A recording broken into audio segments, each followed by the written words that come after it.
Gabi kami. Madilim na guys. Dapat alas 3 kami umakyat dito. Ginabi na kami guys. Makin ko ano rin din? Masyalo sa mga kanto. Ano yung siga nyo? Manay kamu makuri pa panahon. Makuri. Lagbikan siguro.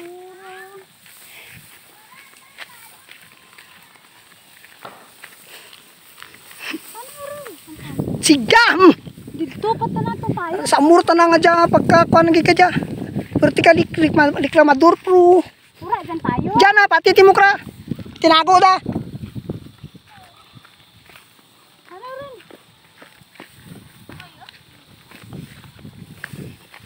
Tinago kong sira eh. Sarwayin. Mapasaraway nga di mag... Ano rin? Yang. Lipat. Hindi magdagan-dagan kay kumaligit mo karon. Ay, si Manang. Nawala naman ta. Bay, bungsi ka nga pang overtake. Bobong? Hinay lang, dyan ko sa likod ko. Dyan ko sa likod ko. Sara. Dyan nakin. Mama mo kung... Video karon. Buka tarat naglahog nila mo. Kung... Dapat mamati ikaw kay bukid beto na. Dyan taas ba yata na?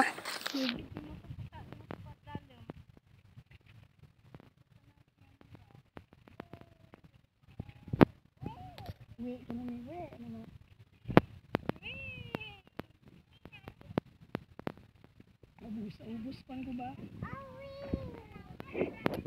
Tadi kayo yung pagkilap.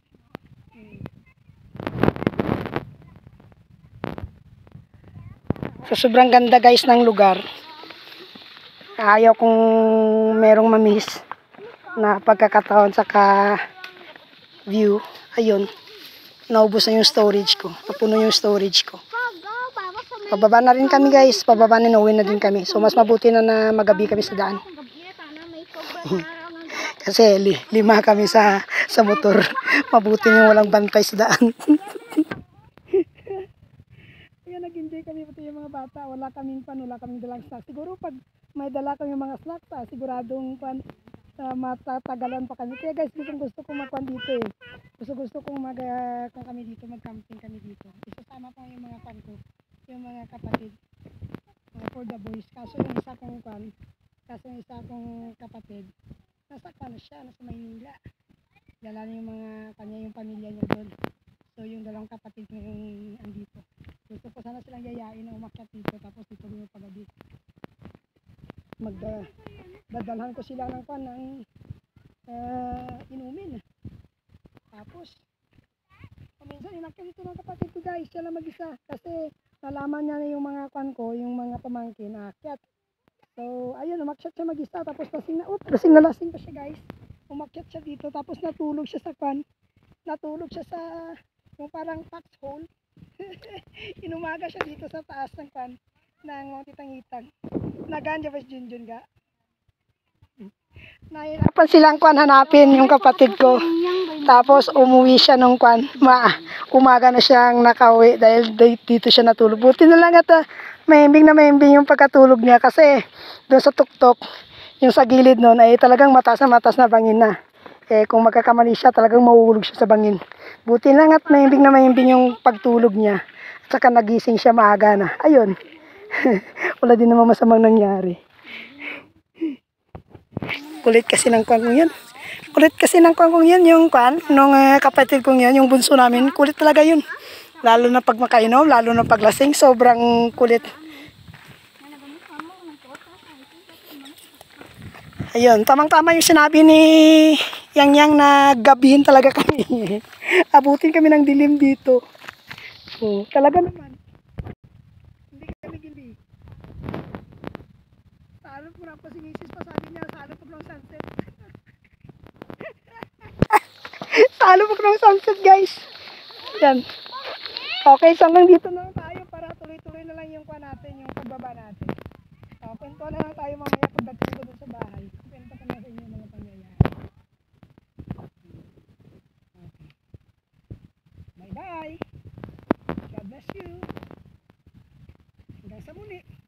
Kapag kalimutan na i-like ang ating video, mag-react. mag-heart. Tapos mag-comment na rin kayo, tsaka pati follow na lang din sa mga hindi pa nakapollow ng mga kaibigan natin. Updated sa mga ginagawa nating video. So, bye-bye na guys, bye-bye na. Yan si Mrs. oh. Yung ganda niya, no? Nakangiti pa oh. Sarap halikan yung labi, tingnan mo guys. Parang halikan ko na oh. Sort of banding namin guys kasi kanina pa ako nagpapaalam. Sort of banding po namin guys kasi Lunes hanggang Sabado yung trabaho niya. Tapos buti na nga yung Sunday, nagiging rest day na siya. So makapagsimba pa kami. Yun yung panalangin namin na nawa ililipat sa Linggo yung kanyang day off para makasimba yung pamilya, buong pamilya at saka maka-banding na rin, maka-family time.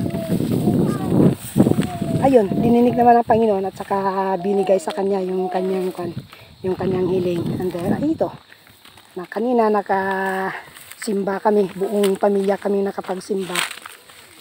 Kasi dati, kami lang, siya wala. Ayun, buong pamilya kami. Tapos, nakagala pa kami dito sa lugar ng nanay. Tapos, nakakit pa kami ng mga tutang-itang. Ayan. Ayan. Parang kanina pa ako nagpapaalam guys, pero parang ayaw kong bitawan yung video. Parang gusto kong kunan. Kasi, bira lang kasi mangyari to eh. Bira lang talaga. Kaya sinulit na kagad. O, tingnan mo, ginabi na kami oh. Kanina pa yata ang reklamo ng Juan, yung eldest daughter ko guys. Kasi sabi niya pag tatagal kami sa tuktok, talagang gagabihin kami. O tingnan mo, takip silim na guys. Andito pa rin kami. Hindi pa kami nakaabot ng kalsada. Tapos mamaya pag may magtatanong sa amin sa daan kung saan kami galing, sasabihin sa mga titang-itang, oh, apo ko no, nugay dyan na. Sabi ng anak ko guys, hapo daw. Pero yung ginagawa niya, andyan na naman siya sa balikat ko. Yung kapatong hapo ko daw, hapo. Yan. Magtukad sa may ano rasa. Babang! Sige, wait. Lahat. Galing mo guys ah. Wait cow. Yan. Ha. Okay.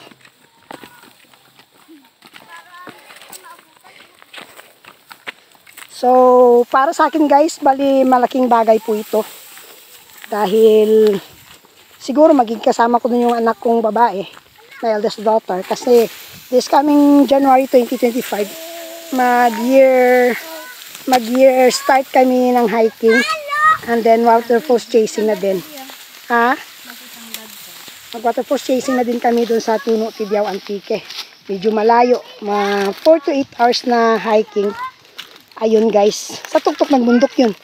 Kaya malaking bagay din po ito dahil medyo mataga. Ano to?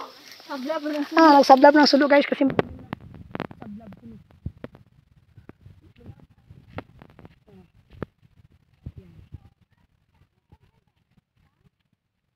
Dali. Talang, dali.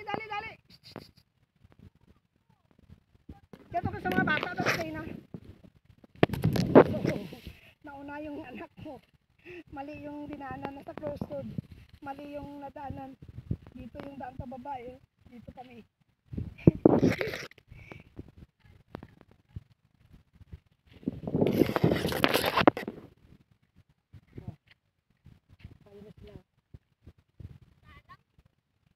Natalang daw. Sablap ito sa loob. Kita nyo to? Umiilaw na nga eh. Yung galing ng bata yung tumutagalit.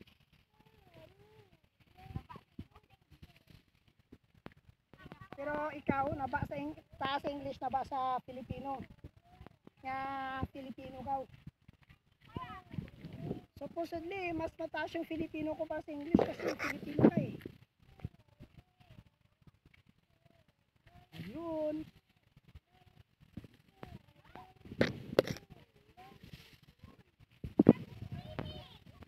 Okay, so nandito na lang po tayo. Maraming salamat guys. Bye na po.